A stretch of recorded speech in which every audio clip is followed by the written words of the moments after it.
আসসালামু আলাইকুম। আরো একটি নতুন ব্লগে আপনাদের সকলকে স্বাগত। আশা করি আপনারা সকলে ভালো আছেন। আপনি যদি এই মুহূর্তে সৌদি আরব আসতে চান, তাহলে আমি মনে করব এই ভিডিওটি আপনার জন্য প্রযোজ্য। তাই আপনারা ভিডিওটি স্কিপ না করে পুরো ভিডিওটি দেখবেন।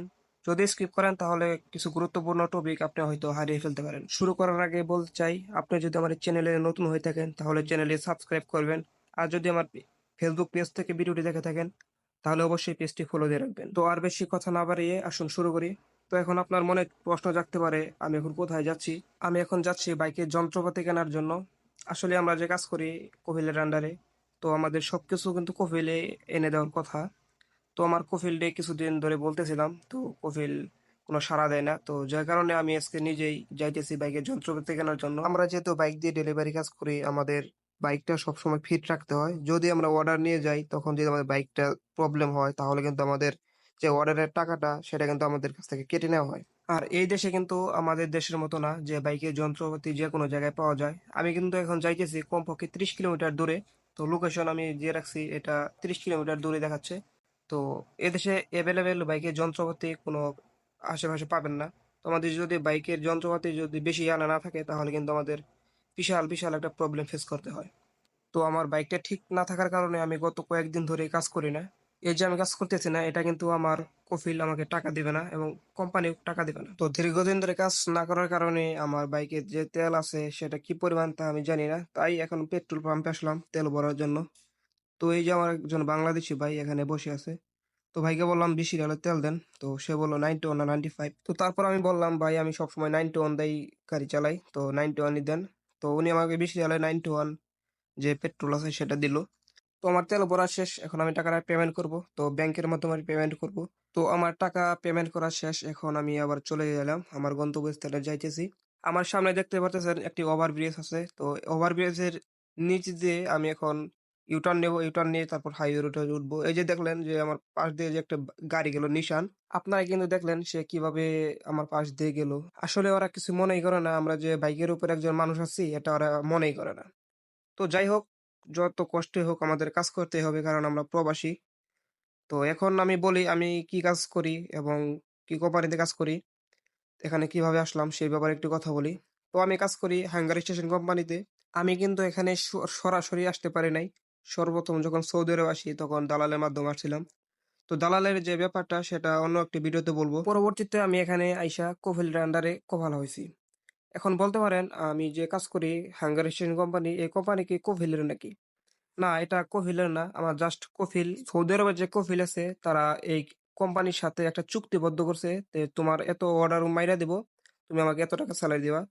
তো তাদের সাথে এরকম একটা চুক্তি থাকে। তো তারা এভাবেই চুক্তিবদ্ধ করে হাঙ্গার স্টেশন বলেন, জাহাজ বলেন, টুইউ বলেন, বিশেষ করে যারা বাইক দিয়ে কাজ করে তারা এইভাবেই কাজ করে।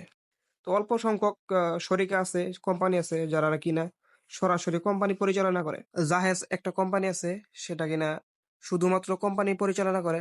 আর সেই ভিসাতে আসতে গেলে আপনার সরাসরি বাংলাদেশ থেকেই কিন্তু ভিসাটা দেওয়া হয়। সেটা ডেলিগেটের মাধ্যমে আপনার ড্রাইভিং চালানো চালানো ট্রেনিং নিয়ে তারপর আপনাকে সৌদি আরব আসতে হয়। তো আমি এখন যে যাইতেছি এটা হচ্ছে 2 ওয়ে রুট। তো দেখতে পারলেন যে একটা গাড়ি কিভাবে ওভারটেক করলো একটা গাড়িকে। সে একদম আমার লেনে যে আইসা পড়ছে। তো আরেকটু হলে হয়তো বেঁচে যাওয়ার একটা সম্ভাবনা থাকতো। তো আসলে সৌদি আরবে কি বলবো, বাইক দিয়ে কাজ করাটা কি পরিমাণ রিস্ক এটা আপনারা এখন বুঝবেন না। যখন আপনারা সৌদি আরব আসবেন তখনই বুঝতে পারবেন। তো আমি ওই বিষয় নিয়ে আজকে আলোচনা করব না। আজকে যে বিষয় নিয়ে আলোচনা করতেছিলাম, আপনি যদি সৌদি আরব আসতে চান বাইক দিয়ে ডেলিভারি কাজ করতে তাহলে কিভাবে আসবেন, কার মাধ্যমে আসবেন, কি কোম্পানিতে আসলে ভালো হয় সেই বিষয় নিয়ে আজকে আলোচনা করব। সর্বপ্রথম বলি যে আপনারা যদি বাইক দিয়ে ডেলিভারি কাজ করার জন্য সৌদি আরব আসেন তাহলে আসতে পারেন। এটা কিন্তু কোনো ডাইরেক্ট কোম্পানি না, এটা হচ্ছে আপনাকে স্যালারি দেবে সেটা সাপ্লাইয়ের মাধ্যমে। এটা আমি একটু আগে বলছিলাম। তো আপনি যে কাজ করবেন সেই কাজের পরিচালনা কিন্তু একদম আপনার যে কোম্পানি আছে সেই কোম্পানি করবে সবকিছু, আপনার কোম্পানি কিন্তু স্যালারি দেওয়ার সময় আপনার কফিল আপনাকে একটা টার্গেট দিয়ে দেবে, সেই টার্গেট অনুযায়ী আপনাকে কাজ করতে হবে, সেই টার্গেট অনুযায়ী আপনাকে স্যালারি দেবে। আর আমরা যে কাজ করি আমাদের একটা স্যালারি আছে, আমাদের একটা টার্গেট আছে। তো এই যে দেখেন আজকে আমি আমার কাজ বাদ দিয়ে আমি বাইকের যন্ত্রপাতি কেনার জন্য যাইতেছি। তো প্রচুর পরিমাণ বৃষ্টি হয়েছে যে কারণে অনেক অনেক পানি হয়েছিল। এই যে দেখেন সামনে রাস্তাটা দিয়ে আর যাওয়া যাবে না। তো এখন আমার বিকল্প একটি রাস্তা দেখতে হবে। তো আমি যেহেতু বাইক দিয়ে যাইতেছি, এখন যেদিকে যাব সেদিকে যাইতে পারবো, সমস্যা নাই। এই যে দেখেন আমি এখন যাইতেছি বাইকের যন্ত্রপাতি কেনার জন্য, কাজ বন্ধ করে, এবং কয়েকদিন ধরে কাজ করি না। এখন এইগুলোর সমস্ত দায়ভার কিন্তু আমার। এগুলোর জন্য আমার কফিল দায়ী না। আমি যদি অর্ডার না মারতে পারি তাহলে কিন্তু আমাকে কফিল টাকা দেবে না। এখন আপনি বলতে পারেন তাহলে কি আমি প্রবাসে আসবো না, বাইক দিয়ে কাজ করব না? আমি আপনাকে বলবো আপনি অবশ্যই প্রবাসে আসবেন, বাইক দিয়ে কাজও করবেন, কোনো সমস্যা নাই। কিন্তু আপনাকে যে আনবে সৌদি আরবে, যার মাধ্যমে আপনি আসবেন, তাকে আপনি অবশ্যই বলবেন যে আমাকে যে কোম্পানিতে দিতেছ নিয়ে, অবশ্যই অবশ্যই সে কোম্পানিটা বড় হইতে হবে, এবং সেই কোম্পানির আন্ডারে যেন অনেকগুলো লোক থাকে। দেখেন, অনেকগুলো লোক যখন থাকবে তখন কিন্তু সবার সাথে একই রকম আচরণ কহিল করবে। যেমন আমি বর্তমানে অনেক অনেক সমস্যা ফেস করতেছি, সেটা প্রাথমিক উপায়ে আপনাকে সেই সমস্যাগুলো ফেস করতে হবে না। কাজেই আপনারা এইগুলো মাথায় রেখে আসবেন। আর আপনারা আসার আগে অবশ্যই চিন্তা করতে হবে, আমাকে হার্ড ওয়ার্ক করতে হবে। এই চিন্তাটা আপনার মাথায় রাখতে হবে। আমরা বেশিরভাগ সময় কিন্তু দালালকে দোষ দেই। আসলে দালালের দোষ থাকে অবশ্য। তারপরেও আমাদের মাথায় যেন থাকে যে আমি প্রবাসে যাচ্ছি, এখানে কাজের উদ্দেশ্যে যাচ্ছি। যে কাজে হোক আমাকে করতেই হবে। যেহেতু আমি টাকা খরচ করে তারপরও প্রবাসে যাইতেছি। তো আপনারা সেই বিষয়গুলো মাথায় রেখে তারপরও প্রবাসে আসার চেষ্টা করবেন। তো বলতে বলতেই আমি এখন আসছি হলো সৌদি আরবে যে পশুর হাট, সেই হাটে। তো এই হাটে আমার আগে কখনো আসা হয় নাই। তো এই প্রথম এই হাটে আমার আসা হয়েছে। তো দেখেন এই হাটটা কিন্তু প্রচুর প্রচুর বড়। আর এই যে দেখেন দুম্বা, ছাগল, ভেড়া, এবং সামনে কিছু অটো দেখতে পাচ্ছি। তো অটো আছে। তো বিশেষ করে আমি এই বাজারে আজকে এই প্রথম আসলাম। আমি আগে কখনো এই হাটে আসি নাই।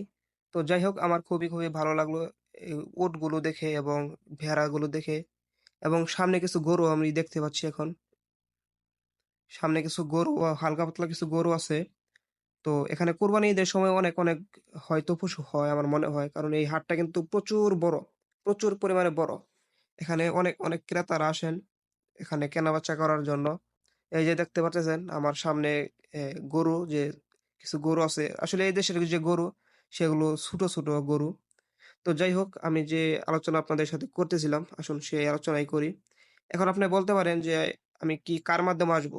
এখন আপনি বলতে পারেন তাহলে আমি কার মাধ্যমে আসবো? কোনো বড় ভাইয়ের মাধ্যমে আসবো? নাকি কোনো আত্মীয়র মাধ্যমে আসবো? নাকি আমার কোনো এজেন্সির মাধ্যমে আসবো?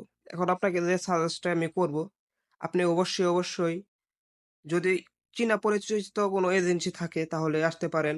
যদি আপনার পরিচিত কেউ ওইখানে কাজ করে, যদি আপনার পরিচিত কোনো লোকজন ওইখানে ওই এজেন্সিতে কাজ না করে, তাহলে আমি সাজেস্ট করব তার মাধ্যমে আসবেন না। কারণ ভাই, এই এজেন্সির মাধ্যমে আইসা প্রবাসে যে কি পরিমাণ বিপদে মানুষ আছে, এটা যদি নিজের চোখে দেখতেন তাহলে বিশ্বাস করতেন।